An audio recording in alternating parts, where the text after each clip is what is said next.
You guys are ridiculous. The talent and the wattage coming at me right now is just off the charts.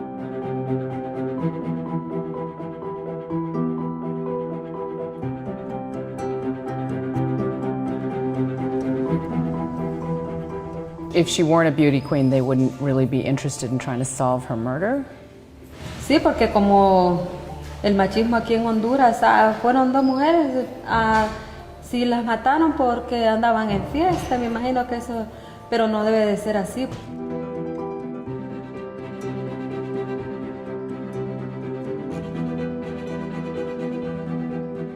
When they performed at the UN, 1 million people tuned in to watch live, which doesn't usually happen.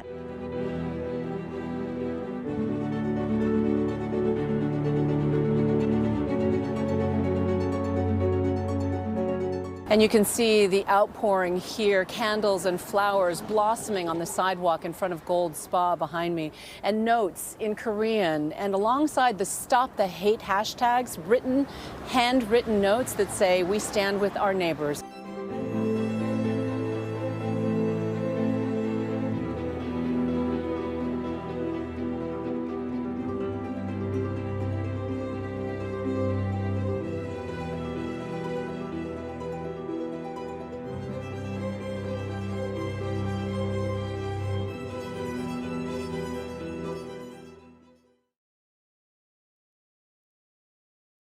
Hello, and welcome to Washington Post Live. I'm Michelle Yehi Lee, the Washington Post Tokyo Seoul Bureau Chief covering Japan and the Korean Peninsula. Today, we continue our Race in America series with veteran journalist and a journalist I admire so much, Juju Chang of ABC News. Thank you for joining us. Well, you're so welcome, Michelle, and you know that the feelings are mutual. Well, a reminder to our audience, we want you to join in on our conversation. So please tweet your questions and comments to the handle Post Live. And welcome, Juju. It's great to see you again. I just saw you at the Asian American Journalists Association convention last week. Good to see you. And now that you're president emeritus, we can have more time to chat. Yes, I'm going into retirement. Exactly. So I want to start from the beginning of your personal story. Your family emigrated from South Korea to the United States when you were just 4 years old. So tell us what brought them here and what was it like growing up as an Asian American in Northern California, coping with the challenges of feeling different? I think, my parents were drawn here for the same reason this country is made up of immigrants, for the promise of hope and prosperity and equality and liberty. I also think that I didn't realize it at the time, but we were part of the first wave of immigration under the 1965 Immigration Act. So we came in 1969. I was not, in a plurality of Asian American faces, obviously. I was a definite minority, and I felt very different and othered. I grew up in Silicon Valley, which ironically is now 25% Asian American, lots of engineers in the workforce, et cetera. But back then, I was the only Asian kid in many of my classrooms. And I always felt that my family's food smelled funny, and that my parents talked funny, and that I was reminded on the playground often that I looked funny. I remember going to bed with Scotch tape on my nose, wanting to grow a bigger nose so I could look more Western. I wanted to grow up with blonde hair and blue eyes. I didn't want to be different. And only later in life did I realize, so much of what I experienced was the othering that happens. I watched my dad being treated poorly. And I didn't have words to sort of describe what I was witnessing. But what it was the stuff that we're talking about now, the microaggressions, the out and out racism that is felt by immigrants. So that has very much informed, my journalism throughout my career. Yeah, I think a lot of people can resonate with that othering, which is very much an undercurrent of the Asian American experience from the very beginning with the Chinese Exclusion Act. I mean, when you talk about your Scotch tape on your nose, I wore tape on my eyes to make my eyes bigger when I was in middle school. But that theme of othering definitely is an undercurrent. I want to fast forward to your career now as a journalist. You went from taking engineering courses in college with that expectation of being, a lucrative engineer, to now pursuing your passion, your career in journalism. What attracted you to journalism and specifically the medium of TV news? Well, basically, in historical context, Apple was just taking off when I was a freshman at Stanford. I went from typing my papers on a typewriter to a Apple PC. But the bottom line to me was that I did not do well in my engineering classes, and I aced a political science class, literally an A plus, and thus, breaking the stereotype that Asians are good at math. And I decided that I wanted to, for the first time in my life, do what I wanted to do because my well-meaning parents wanted me to be an engineer. But my mom was the one who said, that Connie Chung, she basically gets paid to talk for a living. You could do that. You talk a lot, basically. And that was really the North Star for me because there weren't a lot of Asians in broadcasting and arguably still aren't enough. And so over the years, I've become friends with Connie and, I tell her the story and she's like, oh, Juju, if I had a nickel for every young woman like you who said that to me, she's just a real role model, truly. So what's it like for you to see the increase of Asian Americans in newsrooms in general? I mean, there are, a lot of us now, still not enough, I think, but certainly in broadcast news, a lot of people coming up through the local ranks. What do you make of that progress and also room for greater opportunities in the future to increase representation? Sure. I graduated from college in '87, right? And so I have seen a lot of progress made. We've been talking about the pipeline for 30 years. But what I see is an absolute example of transparency because what you see on air is very transparent. And so you have a diverse and inclusive and reflective set of reporters, right? You often see a Hispanic reporters, Black reporters, Asian American reporters. But behind the scenes in management, I think so many news organizations are being forthcoming with the fact that they've fallen short in those diversity and inclusion goals. And so what we're pushing for in many ways is full inclusion, even behind the scenes in upper ranks of management. And also, I think there is a dearth of Asian American men in broadcasting, especially. And that speaks to a lot of the sort of social, societal, perhaps even self-imposed cultural norms, but many of which should be addressed and at least examined. Yeah, can you address that core that has shaped, I guess, the mainstream public's sort of view of Asian American men? What has been the perception and how should we be changing that? Well, I think that it speaks to it's the flip side of the fetishizing of Asian women, right? And Asian American women. Because, and let's be clear that this is a very dehumanizing thing. I've had friends say to me, oh, that guy just finds you attractive. What's wrong with that? And I'll say, because he's not seeing me, he's seeing a stereotypical view of me. It's dehumanizing in that sense. And the flip side of the fetishizing and hypersexualization of Asian women is the emasculation of Asian men in many ways. We see it in movies, we see it in stereotypes. And I think that in many ways informs sort of the way local news anchor teams have been shaped, right? And AAJA helped look at a study of it. And this isn't just our opinion, right? This is based on data that was collected on the number of Asian American men in broadcasting. Yeah, the issue of emasculation, I think juxtaposing that to the other side of fetishization of women is that's really fascinating. And it's really this portrayal of Asian American men as like the IT guy or the nerdy guy or the weak guy who's not really strong or buff or anything like that. And that's really, I think, over a really long time become ingrained in ways that perhaps we don't articulate enough. That I see this changing now in the mainstream with new actors and new roles for Asian American men, but I do think there's a long way to go, specifically in broadcast news. I think it's an apt title, Race in America, Giving Voice, because we have to give voice to these kinds of issues so that people become aware and can start doing things to counteract it. So we have a Twitter question from John Chen at Big Kid.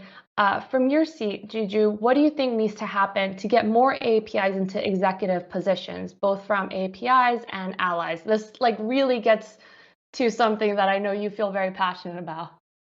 Very much so. I mean, again, we've been talking, John, about pipeline issues for 30 years, right? And at this point, it's wonderful to seed scholarships and internships and things like that. But those kinds of mentoring activities just don't bear fruit in enough time that, frankly, I think we want to see. And so what I think is incredibly important is to work to enhance mid-career journalists and to work to enhance the networking and the career talent development that is happening in nonprofit organizations like Pointer or in nonprofit groups like the Asian American Journalists Association and the programs that Michelle has overseen, like the Executive Leadership Program, or even just, mentoring programs that will allow people to be sponsors to people who don't necessarily look like them.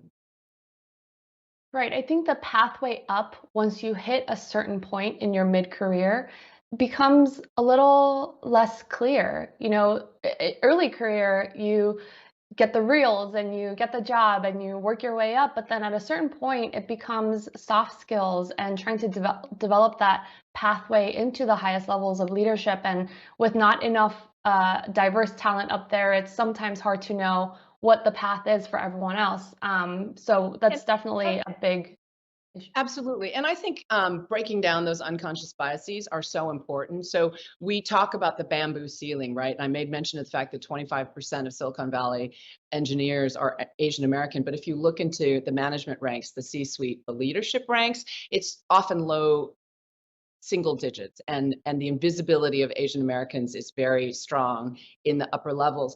And when people say, oh, I don't know, these are I don't know that there's an unconscious bias, all I would do is point to the studies in Silicon Valley that show when you do a pitch deck and it's the exact same script read by a man versus by a woman, it gets greenlit far more for the man than for the woman. It's that kind of glass ceiling unconscious bias that I think Asian Americans and others are subjected to when you say those soft skills, like, oh, on paper, Juju looks great, but maybe she doesn't have the star quality that we're looking for, or the leadership skills. And those are all very subjective, right? Those are all, qualities that can be subject to unconscious bias. Yeah, absolutely. So I want to pivot into your work and some of your coverage. You're a real leading voice in the API community, and what I've always admired about you is that you take such great care to make sure that stories, even, well, maybe especially the ones that can be uncomfortable or that are sensitive, are done with empathy and full context, which I can imagine is not always easy when you have limited time to air on television. But I want to ask you about some of those stories. So I want to start with the shootings last year at the 3 Atlanta area spas, which killed 8 people, including 6 Asian women. You and I both landed in Atlanta, I think, right around the same time. And I remember you had like barely 48 hours to put together your segment, and you were like gunning and really running for that prime time segment you were preparing. Let's watch a clip of you talking to Rendell Park, who just had lost his mother. What do you think she sacrificed along the way for your benefit? Her whole life. Any dream or aspiration she could have had. She loved clubbing, partying, karaoke, singing. She loved music. What went through your mind about all the things you have to shoulder now? I'm a train wreck at night when I'm alone. What do you miss the most? Her. All of her. Yeah. So a year after that, you actually went back for the story, which few correspondents do. Often we just leave these communities and don't check back in. How did you approach this Atlanta story and the news gathering process? And what guided you as you reported on what you undoubtedly must have known was a momentous story for the API community? Yeah, it was There are so many thoughts that go through my mind, Michelle, when I think of those two broadcasts and the reporting that we did leading up to it. This came at the tail end of a summer of anti-AAPI hate, the spike, which was very dramatic, and we had been reporting on throughout the summer.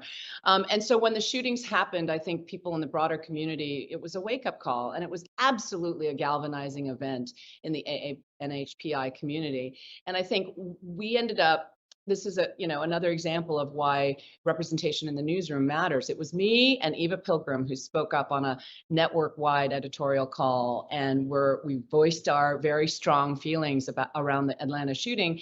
And within 4 or 5 hours, a primetime network hour was commissioned. So I stayed up all night booking, helping book people like Randall Park and others, because in many ways the victims were invisible, like often happens in the Asian American community for a variety of reasons. There's, in the cultural, we don't want to talk about bad things, aspect of Asian American culture that happens.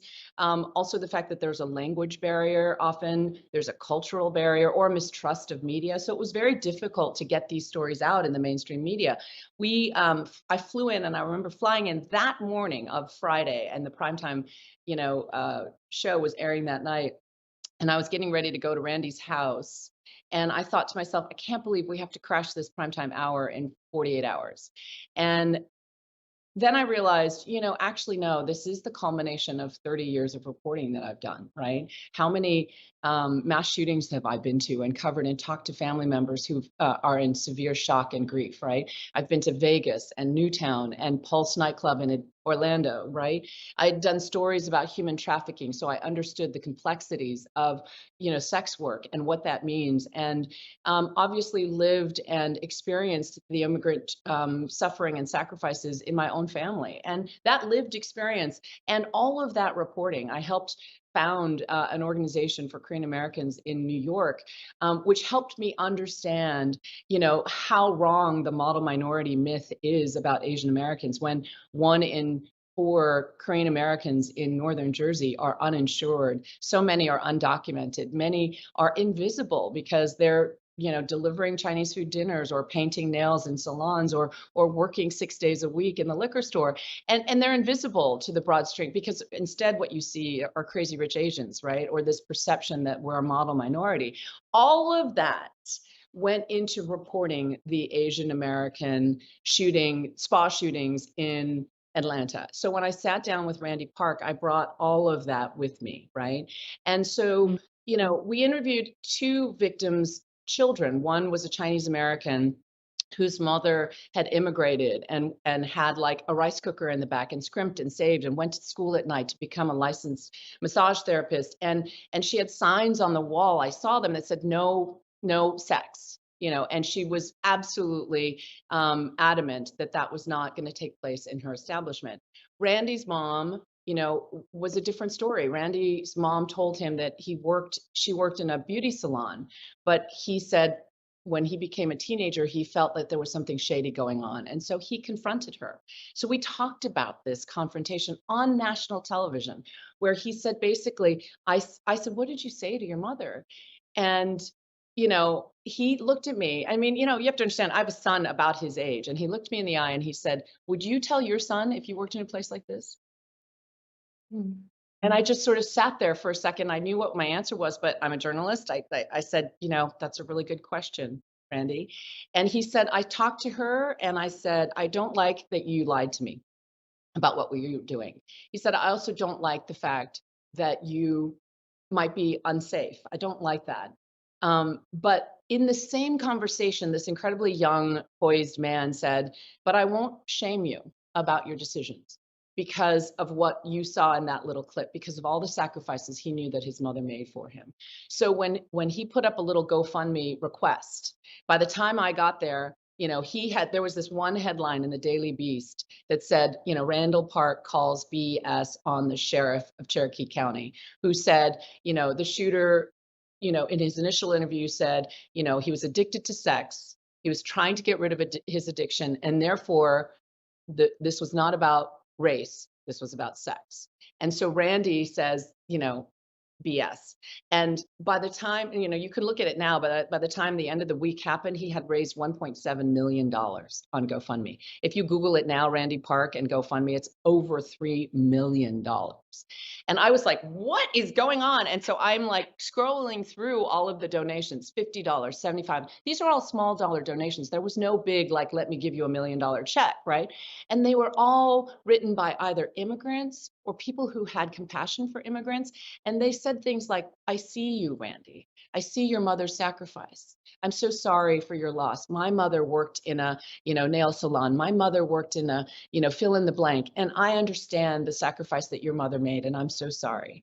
And so, $3+ million later, I think is a stunning example of why that event was a wake-up call for Asian Americans and a unifying event, because as you well know, Michelle, in the Asian American community, we come from a very diverse diaspora with dozens of countries, even more cultures and dialects, faith traditions, linguistic, dialects. And so when we come to the United States, we are then separated geographically, we're separated linguistically, we're separated politically on different parts of the spectrum. But this mass shooting was a moment where Asian Americans stood up and said, wait, we know what this feeling is like. We know what it feels like to be othered. And so in that way, it was, I think, a watershed moment. Yeah, and I think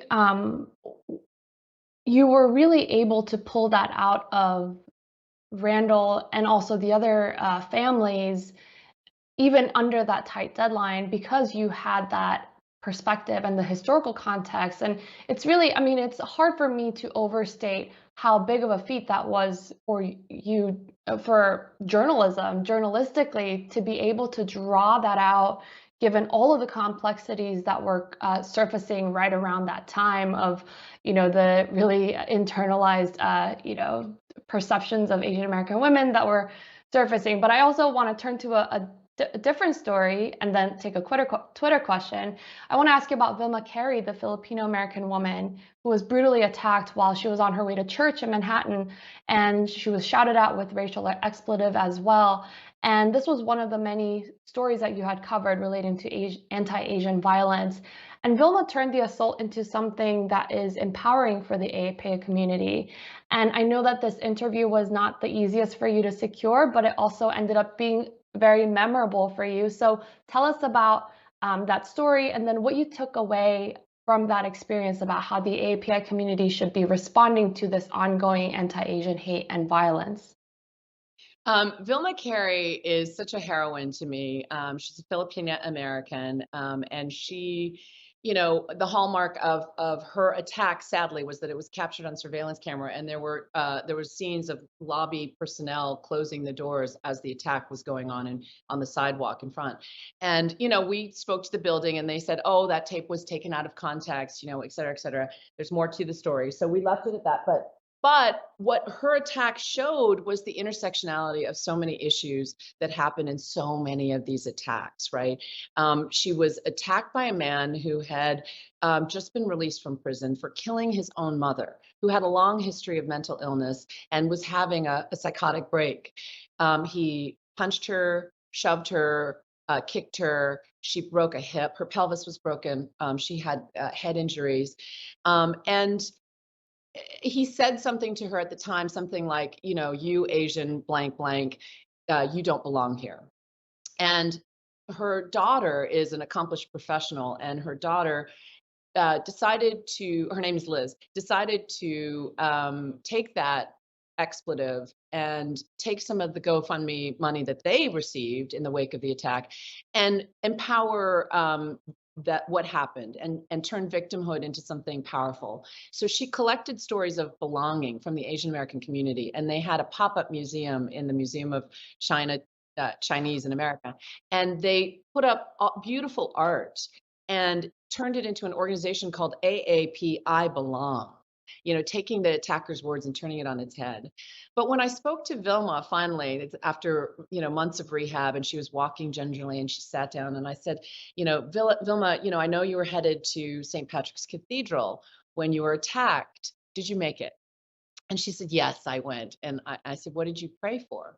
And she said, I prayed for the with gratitude. I prayed for so many people who prayed for healing, sent me notes of encouragement and healing, and the food and the money and the this and the that. I was so grateful for the outpouring. And then she paused and she looked at her daughter who was sitting next to me. She looked at me and she goes, and then I prayed for my attacker.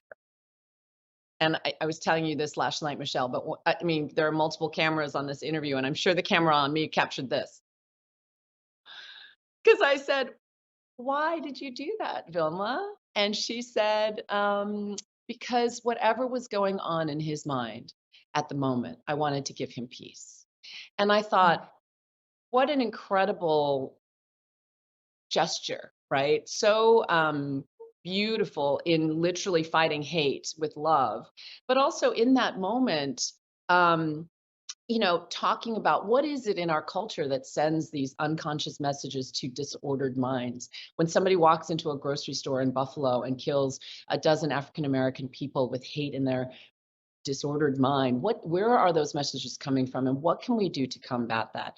In addition to that, I said to her in real time, in the moment when I finally was able to close my jaw, I said, Vilma, I've been doing this for 30 years, and I know enough to know that whether you look at it from a faith perspective or a philosophical perspective or even a psychological perspective, that what you did in that moment was more empowering to you as much as it was for the person who you were giving essentially grace and redemption. And I thought, it was such a powerful example, both with her daughter and her, to turning this into something broader. The second part of that piece was about the NYPD task force, because they sent a Tagalog-speaking police officer, which is really difficult in so many of these attacks to either prove or even get a hate crimes charge, right? Because sometimes either the victims or the witnesses don't speak English enough to be able to file a police report, or they're afraid of authorities based on cultural, norms from the old country, or there's a real sense that, like in the Asian community, like keep your head down, don't complain, and also this idea that there's no like trigger word, right? There's no word that says, aha, that's an anti-Asian hate crime. Is it enough to say, go back to your country? Is it enough to say, Kung flu? Is it enough to say, like, what is it? There's no trigger symbol. There's no swastika. There's no, noose that immediately turns it into a hate crime. And so it's elusive. And there's so many different challenges, beyond a policing issue that needs to go into fighting this kind of hate. Yeah, I think the story of the forgiveness and empowerment is really powerful. We're already nearing the end. It's gone so fast, but I want to end on a personal story for you. So you recently reunited at the Korean War Veterans Memorial Foundation with Captain Dick Halferty, who fought in the Korean War. So tell us why this story is so personal to you. Well, that's Dick Halferty. He's all of 91 years young. And we met for the first time in Seoul 12 years ago. And that's his brother, Van Halferty, who he lost in the Korean War, who fought alongside him. And I have to say, the sacrifice of 1.5 million Americans who went to Korea to fight in the name of democracy and freedom is just a stirring example to me of the human spirit. At the time, he met my uncle, my great uncle, actually, who was a fighter pilot in the Korean War, and they met as old war veterans do, and told war stories, but also talked about common values. And so he called me recently, 12 years it's been since we've seen each other, but we've kept in touch over those years. And he said, Juju, they're rededicating the Korean War Memorial. They're putting up huge marble slabs. You should go see it for sure. 37,000 names of the dead who died in the Korean War. And he said, and they're putting my brother's name on that wall. And would you come as my guest? And I was like, there's only one answer to that question, Captain Halferty, and the answer is yes. And so I went with my cousin, whose uncle was the fighter pilot. We're both great uncle and uncle. And she went on to become the highest ranking Korean American in the Air Force. Her name is Major General Sharon Dunbar. And she's the one who was in that photo earlier. So she got to meet Captain Hafferty too, who had met her uncle in Seoul. So it was a very full circle personal moment. And I would encourage everyone to go out and see the beautiful memorial. It's just steps from the Lincoln Memorial. It's fantastic. Mm. Well, thank you so much. I want to ask one super final quick question, which is looking forward for the future generations of journalists who are coming up, really owning their identity and hoping to inform their journalism and make the newsroom and coverage more diverse.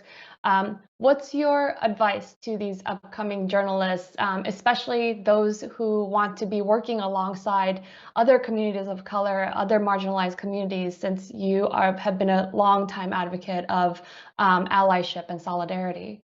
Absolutely. I believe in allyship, in the world, and I certainly believe in allyship in the newsroom. So I would say, don't be afraid to speak up.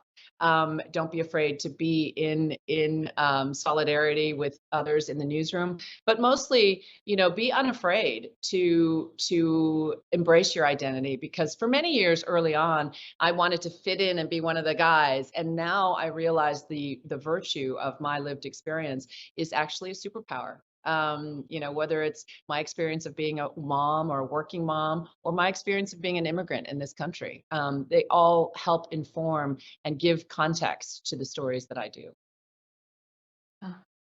Well, Juju, you are truly an inspiration. I call you my 선배, which is in Korean the word for a predecessor or the person who comes before you in your industry. And you are truly one of my role models. I mean, you came to this country as a little girl from Korea, and now you are the most recognizable Korean woman on air in this country.